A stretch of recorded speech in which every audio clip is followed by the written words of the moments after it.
बहुत सुंदर वचन आज हमारे सामने प्रभु का आया है कि मूसा को जैसे प्रभु ने कहा कि तेरे हाथ में क्या है। और यही प्रश्न आज प्रभु हमारे जीवन से भी पूछता है कि आज हमारे हाथ में क्या है। परमेश्वर के काम के लिए जब परमेश्वर मूसा को चुन रहा है और जब मूसा आनाकानी कर रहा है कि मैं तो बोलने में भद्दा हूँ, मेरे से कहाँ बनेगा प्रभु। जब मूसा आनाकानी कर रहा था तब परमेश्वर उसको कहता है कि तेरे हाथ में क्या है। और जब मूसा चरवाहा था तो मूसा के हाथ में लाठी थी। हम जिस काम को करते हैं हमारे पास आज क्या है। आज हमको भी अपने जीवन में ये देखना है कि जिस चीज जो हमारे हाथ में है, जो हुनर हमको दिया है प्रभु ने, क्या हम उसको अपने प्रभु के लिए इस्तेमाल करने के लिए देंगे, सौंपेंगे।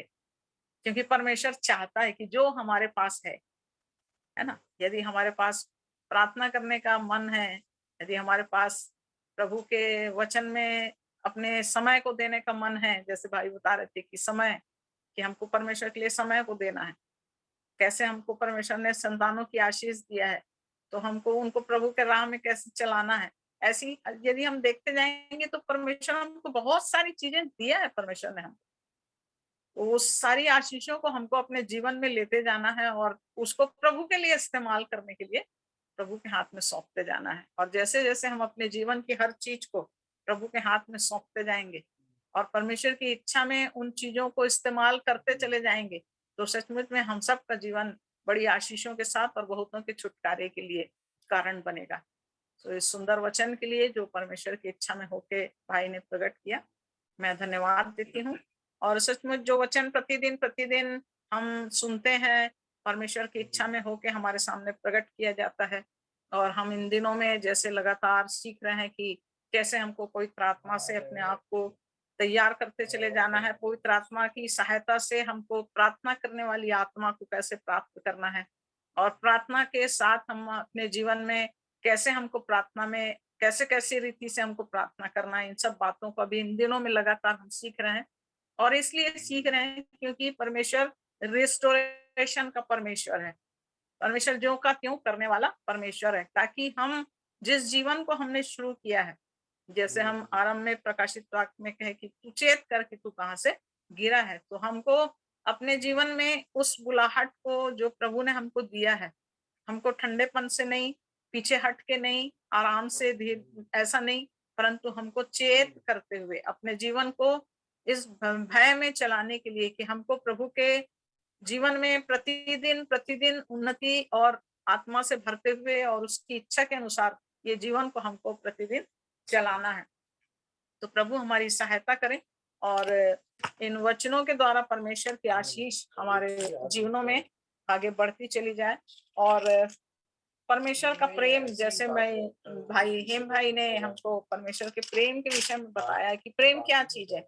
और पहला कुरिन्थी 13 से हमने देखा कि प्रेम जो कभी नहीं टलता, प्रेम जो बुरा नहीं मानता, प्रेम जो अनरीति नहीं चलता, प्रेम। तो वैसे ही परमेश्वर यहाँ एक प्रेम के बारे में कह रहा है कि हमको कैसे बचना है। पहला यूहन्ना उसके दूसरे अध्याय के 15 पद में लिखा हुआ है। पहला यूहन्ना उसका दूसरा अध्याय और उसका 15 पद में लिखा है, तुम ना तो संसार से और ना संसार में की वस्तुओं से प्रेम रखो। यदि कोई संसार से प्रेम रखता है तो उसमें पिता का प्रेम नहीं है। यहाँ हमको परमेश्वर का वचन इस बात के लिए चैतन्य कर रहा है कि हमको किस चीज से प्रेम करना है। प्रेम की परिभाषा तो हमने देखा कि हमको प्रेम में बने रहने के लिए कैसे प्रेम आज्ञाकारी है, प्रेम झुंझलाता नहीं है, धीरज धरता है, सब बातों को सह लेता है, सब बातों की प्रतीति करता है। परंतु यहाँ पर एक ऐसा प्रेम है, कौन सा? संसार का प्रेम। इसलिए कह रहा है कि संसार से और ना संसार में की वस्तुओं से, हमको संसारिक वस्तुओं से प्रेम नहीं करना है। और प्रभु का वचन इस बात को हमको चिताता है कि हमको संसारिक चीजों से बचे रहना है, उस प्रेम से हमको सावधान होना है, हमको संसार की रीति से प्रेम नहीं करना है। और इसी के पहला यूहन्ना के तीसरे अध्याय के पहले पद में लिखा हुआ है, देखो पिता ने हमसे कैसा प्रेम किया कि हम परमेश्वर की संतान कहलाएं, और हम हैं भी। इस कारण संसार हमें नहीं जानता क्योंकि उसने उसे भी नहीं जाना। पिता पिता ने हमसे कैसा प्रेम किया, पिता ने हमसे कैसा प्रेम किया। परमेश्वर ने प्रेम किसने किया है? परमेश्वर ने हमसे प्रेम किया है। किस लिए प्रेम किया? कि हम उसकी संतान कहलाएं, हम उसकी संतान कहलाएं। संसार हमको नहीं जानता है और संसार हमारे लिए परमेश्वर के उस प्रेम को प्रकट करने के लिए वो नहीं जानता है इस चीज को, परंतु परमेश्वर ने हमसे जो प्रेम किया है, इसलिए ही प्रेम किया है कि हम उसकी संतान बन जाएं। और उसी तरह से 3 के 14 पद में कहता है कि हम जानते हैं कि हम मृत्यु से पार होकर जीवन में पहुंचे हैं, क्योंकि हम भाइयों से प्रेम रखते हैं। जो प्रेम नहीं रखता वह मृत्यु की दशा में रहता है। हाँ मेरे प्रियो, ये बहुत सावधान होने की जरूरत है यहाँ पर, कि यहाँ पर कह रहा है कि हम मृत्यु से पार होकर जीवन में पहुंचे हैं, क्योंकि हम भाइयों से प्रेम रखते हैं। यहाँ पर यदि हमारे पास परमेश्वर का जीवन है तो हमको ये चीज ध्यान रखना है कि भाइयों से प्रेम, हमको प्रेम रखना है। जो प्रेम नहीं रखता वो मृत्यु की दशा में रहता है।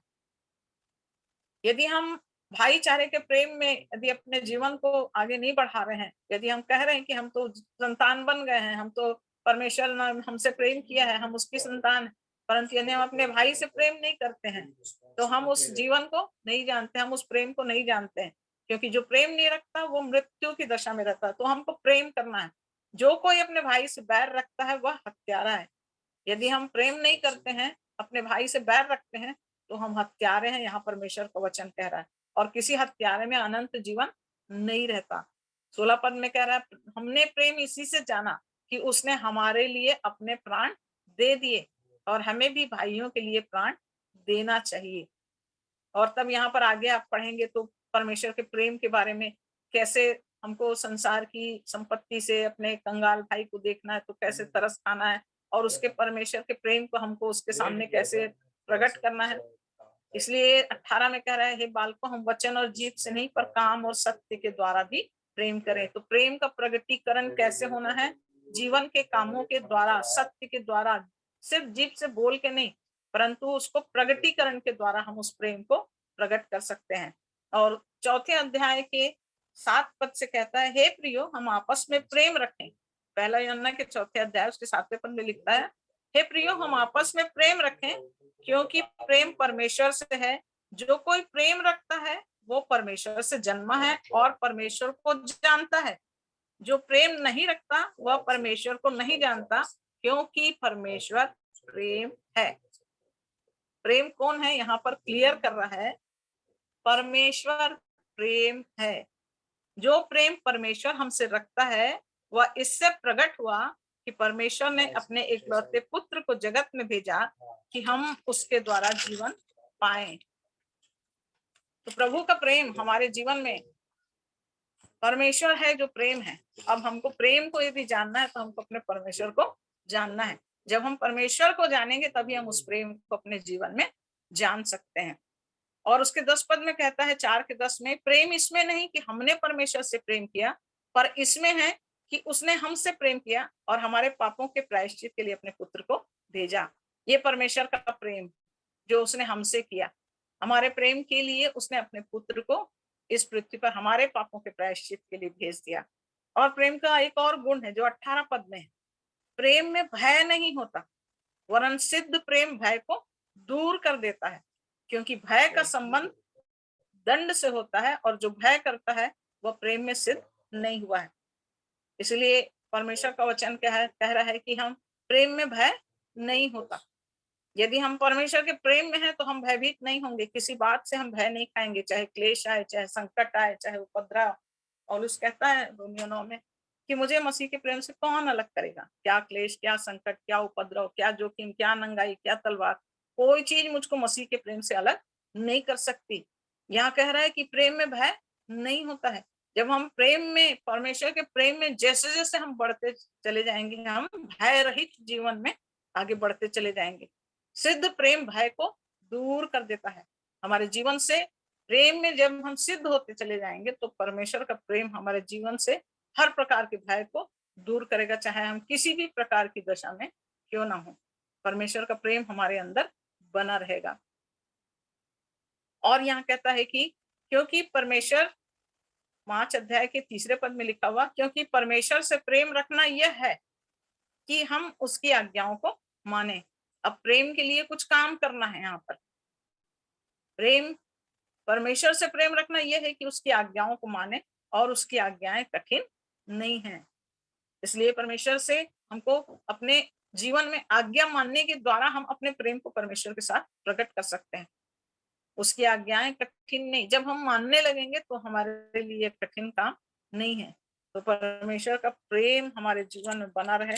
और 20 पद में 4 के 20 में कहता है, यदि कोई कहे मैं परमेश्वर से प्रेम रखता हूँ और अपने भाई से बैर रखे तो वह झूठा है, क्योंकि जो अपने भाई से जिसे उसने देखा है प्रेम नहीं रखता, तो वह परमेश्वर से भी जिसे उसने नहीं देखा प्रेम नहीं रख सकता। उससे हमें यह आज्ञा मिली है कि जो कोई परमेश्वर से प्रेम रखता है वो अपने भाई से भी प्रेम रखे। तो प्रभु से प्रेम रखना है, अपने भाइयों से प्रेम रखना है, और प्रेम रखने के कारण हमको आज्ञाकारिता में आगे बढ़ते चले जाना है, और प्रेम के द्वारा हमको भय से दूर होते चले जाना है, सिद्धता में हमको आगे बढ़ते चले जाना है, और परमेश्वर के प्रेम के कारण हम उसकी संतान बने हैं। तो इन सारी बातों को कि मृत्यु से पार होकर हम उस जीवन में रखें और अपने भाइयों से हम प्रेम करते चले जाएं। सो प्रभु इन वचनों पर आशीष दे। प्रभु की दया से हम प्रेम के विषय में और आगे बढ़ते चले जाएं। हम प्रभु का धन्यवाद करते हैं।